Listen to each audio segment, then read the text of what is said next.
Hello guys. Good morning. It's me again, Pinay Girl, and welcome back to my YouTube channel.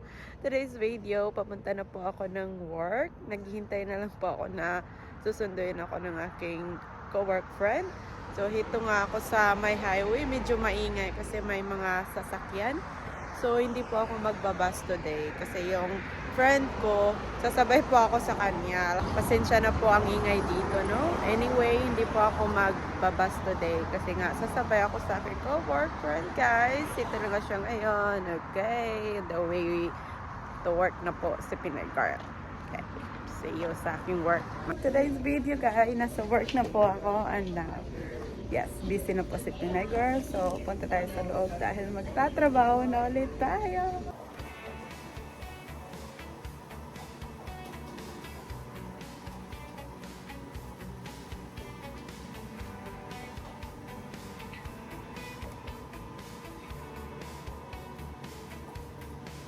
Camino solo bajo el sol, sin cadenas, sin control.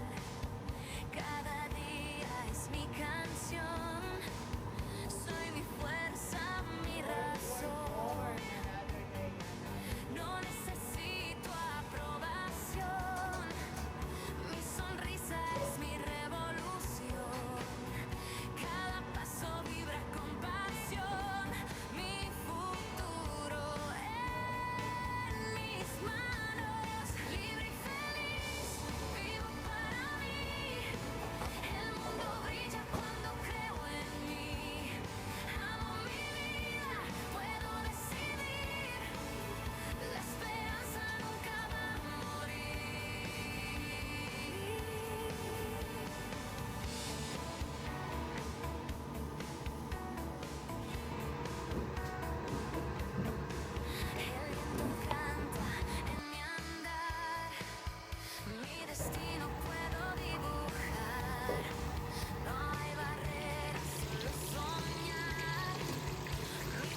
Kaka-out ko lang from work.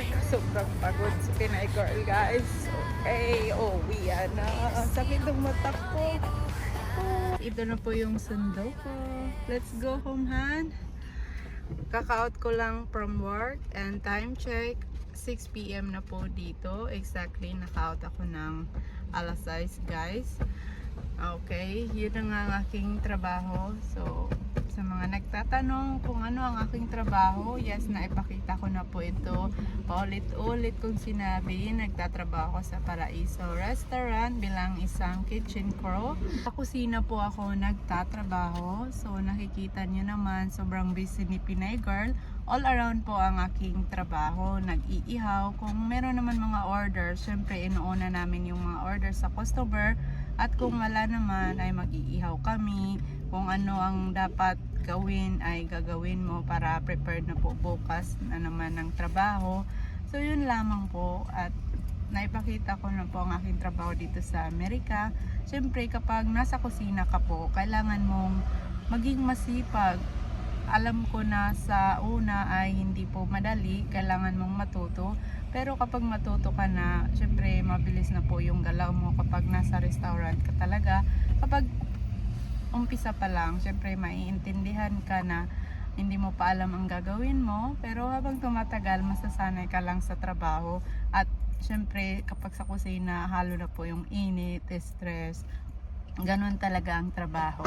Kailangan natin magtiis at magsipag. Hindi tayo dapat maging marte sa trabaho kung ano man ang meron tayo. Dito sa Amerika, guys, depende po kung ano ang gusto mong trabaho at piliin dahil marami talagang opportunity dito na trabaho. So, yung iba naman ayaw sa restaurant dahil nga sobrang busy, all around ng trabaho. Yung iba naman ay gusto nila mag-caregiver or kahit ano na offer dito. Pwede talaga kang mag-apply. Nasa inyo po yun. Kasi sinasabi nila kapag nasa Amerika, dapat maganda na daw ang trabaho, dapat hindi ganito. Depende po yun kung ipapakita nimo na ito ang aking trabaho. Yung mapili ka talaga, nasa inyo po yun. Ako, ito po ang aking trabaho at hindi ko man kailan kaya kung ganito ang itsura ko, makikita nyo sobrang dumi ko. Syempre sa kusina nagtatrabaho. So part na po talaga yun ng trabaho, guys. Yung iba naman ay gusto lang mag-upload ng mga magaganda. Ayaw nila ipakita ang totoong buhay dito. Kung nahihiya sila, yun hindi natin masabi kung ano ang kanilang nararamdaman na ito sila komportable. Depende po yun. Kasi mostly nakikita nila na ang ganda ng buhay ng ibang Pinay sa Amerika, magaganda ang nakikita nila, parang hindi naghihirap. Sa totoo lang, halos lahat dito naghihirap talaga. Hindi po na maganda ang buhay mo. Depende kung mayaman ka talaga. Halos naman dito ay nagtatrabaho lang upang kumita at magkapera para sa bayarin, apartment. Ganun po ang buhay dito. Yung pinagtrabahoan din nila na pupunta sa mga bayarin. Hindi ibig sabihin mayaman sila. Mayaman kung walang bayarin. Ganun din kami ng aking husband. Sinasabi na, ay may pera kami, nagtatrabaho. Siyempre, meron din kaming mga bills, responsibility dito. Mataas ang kita, mataas ang sweldo, mataas din po ang cost of living. Yan lamang, guys, ang aking masasabi for now sa buhay ko dito sa Amerika, no? Kung hindi kami makapag-explore or adventure ng aking husband, nasa work po ako or kaya nasa bahay, magchika-chika lang tayo. Yun po ang aking buhay lang. Kaya kung makikita niyo ako, nasa bahay lang ako nagbablog, ibig sabihin ay day off ko po at saka after work ko, mga gabi na makapag-vlog ako. Ganun lamang ang buhay. So balance lang po ang oras. Pero kapag day off ko naman at may time yung husband ko, siyempre mag-adventure kami. Ito lang muna ang ating update today. See you guys next time, and thank you for watching me, Pinay Girl, and thank you everybody. See you next time in my next vlog. Thanks, guys.